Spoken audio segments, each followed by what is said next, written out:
Co-powered by Techno। और वहीं रूस ने अमेरिका के दुश्मन ईरान को परमाणु संपन्न बनाने की तैयारी शुरू कर दी है। दावा है कि कजान में होने वाले ब्रिक्स सम्मेलन में पुतिन ईरानी राष्ट्रपति के साथ न्यूक्लियर डील पर साइन कर सकते हैं।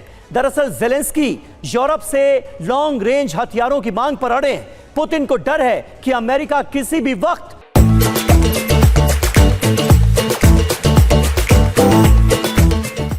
यूक्रेन को हमले की छूट दे सकता है।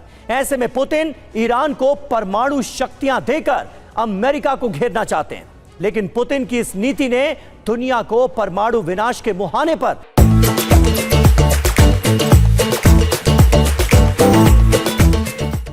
लाकर खड़ा कर दिया है। कैसे, इस रिपोर्ट में देखिए।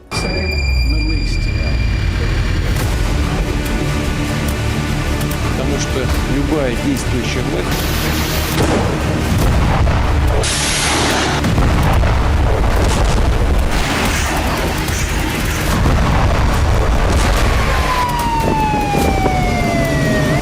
जिस मीटिंग का इंतजार यूक्रेनी राष्ट्रपति को था, वो 24 घंटे पहले खत्म हो चुकी।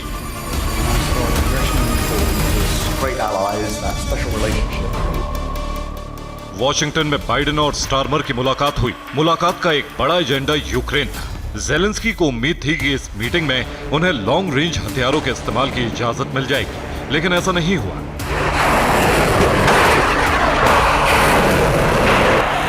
Foreign Secretary, did you persuade the American president to allow President Zelensky to fire missiles into Russian territory?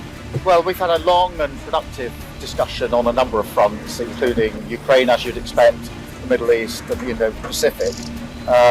Talking strategically about tactical decisions. This isn't about a particular decision, and we'll obviously... Britain के राष्ट्रपति की माने तो चर्चा Ukraine पर जरूर हुई, लेकिन लॉन्ग रेंज मिसाइलों को लेकर कोई बात नहीं हुई।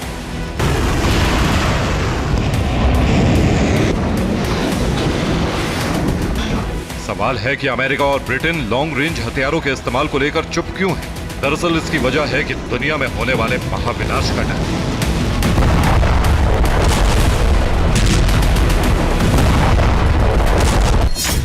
यूक्रेन को लॉन्ग रेंज हथियारों की इजाजत का मतलब महाजंग की शुरुआत होगी। ब्रिटेन अमेरिका को डर है कि रूस नाटो देशों के खिलाफ युद्ध छेड़ देगा।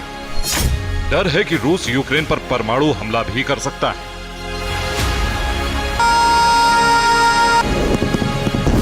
इस डर की वजह रूस की वो धमकी है जो उसने संयुक्त राष्ट्र संघ के मंच से दी।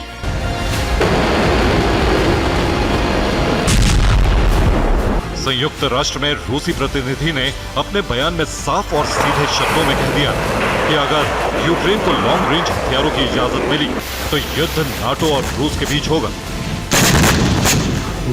Неонацистский режим давно бьет по нашей территории, за пределами зоны боевых действий, устраивает теракты в отношении мирного населения, гражданской инфраструктуры нашей страны.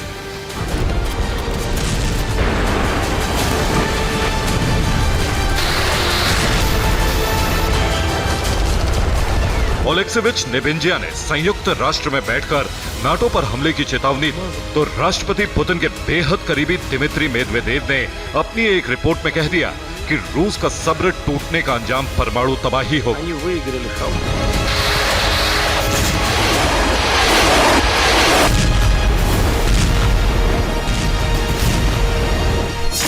रूस दुश्मन के हमलों के जवाब में परमाणु हथियारों का उपयोग नहीं करता है।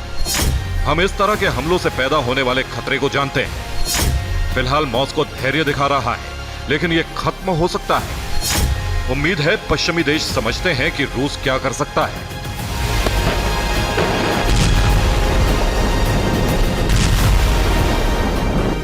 रूस की तरफ से ये धमकियां ऐसे वक्त में आ रही हैं जब कई नाटो देशों की तरफ से अमेरिका पर यूक्रेन को रूस के कई किलोमीटर अंदर हमलों की इजाजत देने के लिए दबाव बनाया जा रहा है।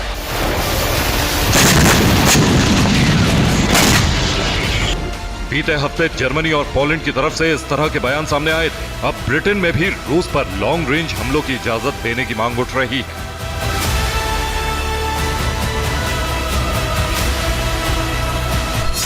मीडिया रिपोर्ट की माने तो ब्रिटेन के पूर्व प्रधानमंत्री बोरिस जॉनसन यूक्रेन की मांग से सहमत। इसके अलावा ब्रिटेन के 5 पूर्व रक्षा मंत्री भी यूक्रेन के साथ हैं। उन्होंने स्टार्मर से स्टॉर्म शैडो मिसाइल से हमले की इजाजत देने की मांग की।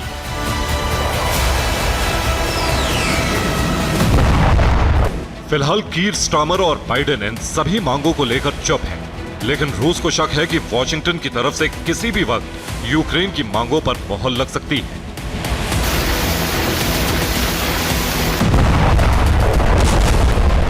ऐसे में रूसी राष्ट्रपति व्लादिमीर पुतिन ईरान के साथ मिलकर अपने गठजोड़ को और मजबूत कर रहे हैं। Если это решение будет принято, это будет ईरानी राष्ट्रपति मसूद पेजेश्कियान रूस जाने वाले हैं। वो रूस के कजान में होने वाले ब्रिक्स समिट में शामिल होंगे। इस दौरान पुतिन पेजेश्कियान की द्विपक्षीय वार्ता भी होगी। बातचीत के दौरान रूस ईरान के बीच न्यूक्लियर डील पर बात बन सकती है।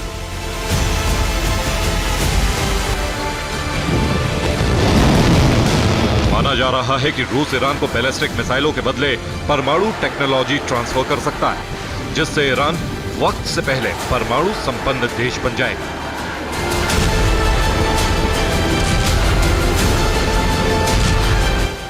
पश्चिम में पैदा होने वाले खतरों को देखते हुए रूस के लिए ईरान का परमाणु संपन्न होना फायदे का सौदा होगा। इसके बदले जहां उसे बैलिस्टिक मिसाइलें मिलेंगी, वहीं अमेरिका पर जंग से दूर हटने का दबाव बढ़ेगा।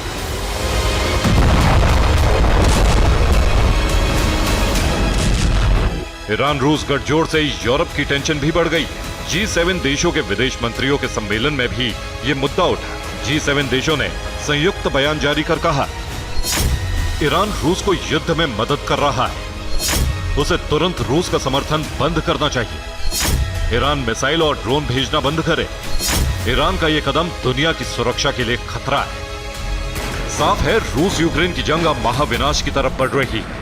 इस चिंगारी में मिडिल ईस्ट के देश भी आहुति देने के लिए तैयार है। ऐसे में अगर अमेरिका ने यूक्रेन को लॉन्ग रेंज हथियारों की इजाजत दी तो परमाणु युद्ध होना तय है।